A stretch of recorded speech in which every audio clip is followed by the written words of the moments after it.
ಹಿಂದಿನ ವಿಡಿಯೋದಲ್ಲಿ ಕೈಯಿಂದ ಆರಿಸುವುದು, ಜರಡಿ ಹಿಡಿಯುವುದು ಮತ್ತು ಒಕ್ಕಣೆ ಈ 3 ವಿಧಾನದ ಬಗ್ಗೆ ನಾವು ಡೀಟೇಲ್ ಆಗಿ ಕಲ್ತಿದ್ವಿ. ಸಣ್ಣ ಸಣ್ಣ ಕಲ್ಲು, ಮರಳಿನ ಕಣಗಳು ಇದನ್ನೆಲ್ಲ ಕೈಯಿಂದ ಆರಿಸುವುದನ್ನ ನಾವು ಹ್ಯಾಂಡ್ ಪಿಕಿಂಗ್ ಅಂತ ಹೇಳ್ತೀವಿ. ಅದೇ ಥರ ಇಂಥದ್ದನ್ನ ನಾವು ಸೂಕ್ಷ್ಮ ಧೂಳು ಮತ್ತು ಇಂಥದ್ದನ್ನ ನಾವು ಕ್ಲೀನ್ ಮಾಡೋದಕ್ಕೆ ಜರಡಿಯನ್ನು ಬಳಸ್ತೀವಿ. ಮತ್ತೆ ತೆನೆಯಿಂದ ಧಾನ್ಯಗಳನ್ನು ಬೇರ್ಪಡಿಸುವುದಕ್ಕೆ ನಾವು ಒಕ್ಕಣೆ ವಿಧಾನವನ್ನು ಬಳಸ್ತೀವಿ. ಇದೇ ಥರ ಮತ್ತೊಂದು ವಿಧಾನನ ನೋಡೋಣ. ಹೇಗೆ ಅಂದರೆ, ಬೇಡವಾದ ವಸ್ತು ಅನ್ನೋದು ಒಂದೇ ಬಣ್ಣದಲ್ಲಿದ್ದು ಒಂದೇ ಗಾತ್ರದಲ್ಲಿದ್ದು ಮತ್ತೆ ವಿಭಿನ್ನ ತೂಕ ಹೊಂದಿದ್ದಾರೆ. ಅಂದರೆ ಒಂದೇ ಬಣ್ಣ, ಒಂದೇ ಗಾತ್ರ ಮತ್ತು ವಿಭಿನ್ನ ತೂಕ. ಇಂಥದ್ದನ್ನು ಹೆಂಗೆ ಕ್ಲೀನ್ ಮಾಡೋದು ಅಂತ ಅಂದರೆ, ಇದಕ್ಕೆ ನಾವು ಕೇರುವ ವಿಧಾನವನ್ನು ಬಳಸ್ತೀವಿ. ಅಂದರೆ ವಿನ್ನೋಯಿಂಗ್ ಅಂತ. ಈ ವಿಧಾನ ಬಂದು ತುಂಬ ಹಳೇದೇ ಆದರೂ ಇದೊಂದು ಒಳ್ಳೆ ಉಪಯುಕ್ತ ವಿಧಾನ ಅಂತ ಹೇಳ್ಬೋದು. ಈ ವಿಧಾನದಲ್ಲಿ ಗಾಳಿ ಅನ್ನೋದು ತುಂಬ ಮುಖ್ಯ ಪಾತ್ರವನ್ನು ವಹಿಸುತ್ತೆ. ನಾವು ಹಗುರವಾದ ಕಣಗಳನ್ನು ಭಾರವಾದ ಕಣಗಳಿಂದ ಬೇರ್ಪಡಿಸುವುದಕ್ಕೆ ನಾವು ಗಾಳಿಯನ್ನು ಬಳಸುತ್ತೇವೆ. ಅಥವಾ ಕೇರುವ ವಿಧಾನ ಏನಿದೆಯೋ ಇದು ಹಗುರವಾದ ವಸ್ತುಗಳನ್ನ ಲೈಕ್ ಒಟ್ಟು, ಸಣ್ಣ ಕೊಂಬೆಗಳು ಮತ್ತು ಎಲೆಗಳು ಇಂಥ ವಸ್ತುಗಳನ್ನ ಭಾರವಾದ ಕಣಗಳು ಅಕ್ಕಿ, ಗೋಧಿ, ಬಟಾಣಿ ಅಥವಾ ಬೀನ್ಸು ಅಥವಾ ಮುಂತಾದ ಕಣಗಳಿಂದ ನಾವು ಇದನ್ನ ಕ್ಲೀನ್ ಮಾಡೋದಕ್ಕೆ ಈ ಕೇರುವ ಪ್ರೊಸೆಸನ್ನು ಯೂಸ್ ಮಾಡ್ತೀವಿ. ಈ ಪ್ರಕ್ರಿಯೆ ಅನ್ನೋದು ಹೆಂಗೆ ಕೆಲಸ ಮಾಡುತ್ತೆ ಅಂತ ಡೀಟೇಲ್ ಆಗಿ ನೋಡೋಣವಾ. ಈ ಪ್ರಕ್ರಿಯೆ ಮಾಡುವಾಗ ನಾವು ವಿಶೇಷವಾದ ಒಂದು ಉಪಕರಣವನ್ನು ಬಳಸ್ತೀವಿ. ಅದನ್ನೇ ನಾವು ಮೊರ ಅಂತ ಹೇಳ್ತೀವಿ. ಈ ರೀತಿ ಬೇರೆ ಬೇರೆ ರೀತಿಯ ಮೊರಗಳನ್ನು ನೀವಿಲ್ಲಿ ನೋಡ್ಬೋದು. ಈಗ ಈ ಕೇರುವ ಪ್ರಕ್ರಿಯೆ ಹೆಂಗೆ ಕೆಲಸ ಮಾಡುತ್ತೆ ಅಂತ ನೋಡೋಣ. ಈ ಮೊರದಲ್ಲಿ ನಾವೇನು ಮಾಡಬೇಕು, ಧಾನ್ಯಗಳನ್ನು ಸಂಗ್ರಹಿಸಬೇಕು. ಯಾವ ಧಾನ್ಯ ಅಂತ ಹೇಳಿದ್ರೆ, ನಾವು ಕ್ಲೀನ್ ಮಾಡಬೇಕಾಗಿರೋ ಧಾನ್ಯ. ಇದರಲ್ಲಿ ಇಂಪ್ಯೂರಿಟೀಸ್ ಅನ್ನೋದು ಮಿಕ್ಸ್ ಆಗಿರುತ್ತೆ. ಲೈಕ್ ಸಣ್ಣ ಸಣ್ಣ ಕಲ್ಲು, ಧೂಳು, ಸಣ್ಣ ಧೂಳು, ಸೂಕ್ಷ್ಮ ಧೂಳು, ಒಟ್ಟು ಈ ರೀತಿ ಇರ್ತಕ್ಕಂಥ ಎಲ್ಲ ಧಾನ್ಯಗಳು ಇಲ್ಲಿ ಇದ್ರ ಜೊತೆ ಮಿಕ್ಸ್ ಆಗಿರುತ್ತೆ.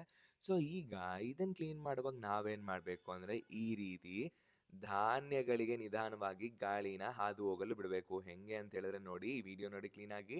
ಈ ಮೊರದಲ್ಲಿ ಧಾನ್ಯಗಳನ್ನು ಹಾಕಿ ನಾವು ಮೇಲಕ್ಕೆ ಟಾಸ್ ಮಾಡ್ತಾ ಇದ್ದೀವಿ.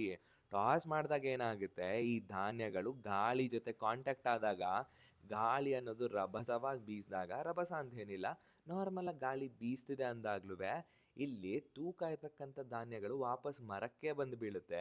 ಲೈಟಾಗಿ ಅಂತ ಹೇಳಿದ್ರೆ ಹಗುರವಾದ ಪಾರ್ಟಿಕಲ್ಸ್ ಏನೇನಿದೆಯೋ ಇದು ಗಾಳಿ ಜೊತೆನೆ ಹೋಗಿ ಮುಂದೆ ಬೀಳುತ್ತೆ. ಸೊ ಹಾಗಾಗಿ ಈ ಧಾನ್ಯ ಅನ್ನೋದು ಕ್ಲೀನ್ ಆಗಿರುತ್ತೆ. ಲಾಸ್ಟಲ್ಲಿ ನಾವೇನು ಮಾಡ್ತೀವಿ, ಈ ಧಾನ್ಯ ನೋಡಿಕೊಂಡು ಇದರಲ್ಲಿ ದಪ್ಪ ಇರತಕ್ಕಂಥ ಪಾರ್ಟಿಕಲ್ಸು, ಕಲ್ಲು, ಸಣ್ಣ ಕೊಂಬೆ ಅದನ್ನೆಲ್ಲ ನಾವು ಕ್ಲೀನ್ ಮಾಡಿದಾಗ ಈ ಧಾನ್ಯ ಅನ್ನೋದು ಕ್ಲೀನ್ ಆಗೋಗುತ್ತೆ. ಹೌದಲ್ವಾ? ಈ ಬುಟ್ಟಿನಲ್ಲಿ ಭಾರವಾದ ಧಾನ್ಯ ಕಲೆಕ್ಟ್ ಆಗುತ್ತೆ.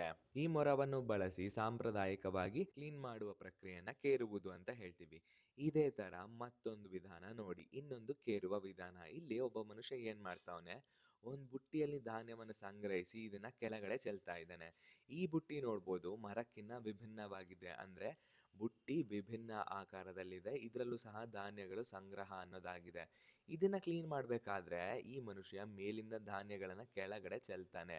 ಚೆಲ್ಲುವಾಗ ಏನಾಗುತ್ತೆ, ಅಕಸ್ಮಾತು ಗಾಳಿ ಅನ್ನೋದು ಈ ಕಡೆಯಿಂದ ಬರ್ತಿದೆ ಅಂತ ಆದ್ರೆ ಇದರಲ್ಲಿರ್ತಕ್ಕಂಥ ಹಗುರವಾದ ಪಾರ್ಟಿಕಲ್ಸ್, ಹಗುರವಾದ ಕಣಗಳು ನೀವಾಗ್ಲೇ ನೋಡ್ದಂಗೆ ಗಾಳಿ ಜೊತೆ ಮೂವ್ ಆಗಿ ಈ ಕಡೆ ಹೋಗುತ್ತೆ. ಅಂದ್ರೆ ಇಲ್ಲಿ ಹಗುರವಾದ ಕಣಗಳು ಗಾಳಿಯ ಕಾರಣದಿಂದ ಹಾರಿ ಹೋಗುತ್ತದೆ ಮತ್ತು ಭಾರವಾದ ಧಾನ್ಯಗಳು ಇಲ್ಲಿ ಕೆಳಗಡೆ ಸಂಗ್ರಹಣೆ ಆಗುತ್ತೆ. ಇದನ್ನು ಸಹ ನಾವು ಕೇರುವುದು ಅಂತಾನೆ ಹೇಳ್ತೀವಿ. ಇದನ್ನ ನಾವು ಮನೆ ಒಳಗಡೆ ಮಾಡ್ಬೇಕಂದ್ರೆ ಏನ್ ಮಾಡ್ತೀವಿ, ಗಾಳಿ ಅಥವಾ ತಂಗಾಳಿ ಬೇಕು ಅನ್ನೋದಕ್ಕೋಸ್ಕರ ನಾವು ಫ್ಯಾನ್ ಅನ್ನ ತಗೊಬಂದಿರ್ತೀವಿ. ಈ ರೀತಿ ಫ್ಯಾನ್ ಗಾಳಿ ಬಿಟ್ಟಾಗ ಈ ಫ್ಯಾನ್ ಗಾಳಿ ಜೊತೆ ಹಗುರವಾದ ಪಾರ್ಟಿಕಲ್ಸ್ ಮುಂದೆ ಮೂವ್ ಆಗುತ್ತೆ, ಭಾರವಾದ ಧಾನ್ಯಗಳು ಕಲೆಕ್ಟ್ ಆಗುತ್ತೆ. ಇದನ್ನ ನಾವು ಕೇರುವುದು ಅಂತ ಹೇಳ್ತೀವಿ. ಈ ವಿಡಿಯೋನ ಕ್ಲೀನಾಗಿ ಅರ್ಥ ಮಾಡ್ಕೊಂಡು ಆಮೇಲೆ ನಾವು ನೆಕ್ಸ್ಟ್ ವಿಡಿಯೋಗೆ ಹೋಗ್ಬೇಕು.